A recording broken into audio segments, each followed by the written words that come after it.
Participants for the Restoring Honor event came in large numbers, many of them using public transportation and walking along the National Mall to reach the Lincoln Memorial.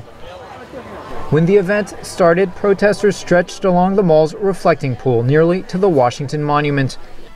Headline speaker, former Republican vice presidential candidate Sarah Palin, a favorite of the grassroots conservative movement, paid tribute to soldiers who have died, those fighting, and those who have returned from America's current wars. Though this rally is about restoring honor for these men and women, honor was never lost. If you look for the virtues that have sustained our country, you will find them in those who wear the uniform. Nearly all the crowd to Saturday's event was white. Many had T-shirts supporting different Tea Party organizations, a grassroots movement which opposes big government in non-military matters. Conservative television host and author Glenn Beck organized the rally and gave a call to action based on God, individual initiative, and national pride. Both speakers said they were honored to speak in the same place as Martin Luther King Jr. did in 1963. I have a dream. He was assassinated 5 years later after leading nonviolent protests for civil rights. But Beck's rally was not the only one laying claim to the Martin Luther King legacy. Justice! Why do we want it? Civil rights groups marched and sang an arrival event called Reclaim the Dream that took place at a local high school.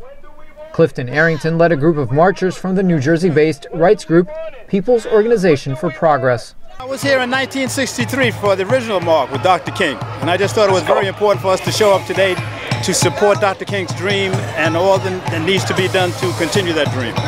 He said the struggle for freedom, social justice, and racial equality still needed lots of work.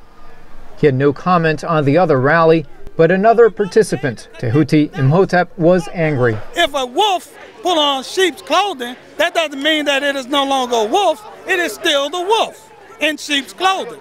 So if you disguise racism today in another way through a Beck, it's the same form of racism. Many at the Reclaim the Dream rally felt the Tea Party movement started in opposition to Barack Obama, the first African-American U.S. president. Protesters on the National Mall also put up a sign comparing Glenn Beck unfavorably to Martin Luther King Jr.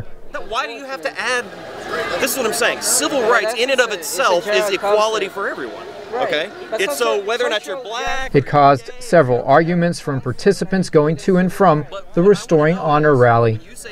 Police were spread throughout the city to break up any possible altercations between the different groups of protesters. Other artists put up a giant mural of Martin Luther King and organized an outdoor concert in his honor. They said they felt his words of America standing together were being forgotten by many. Nico Columbus, VOA News, Washington.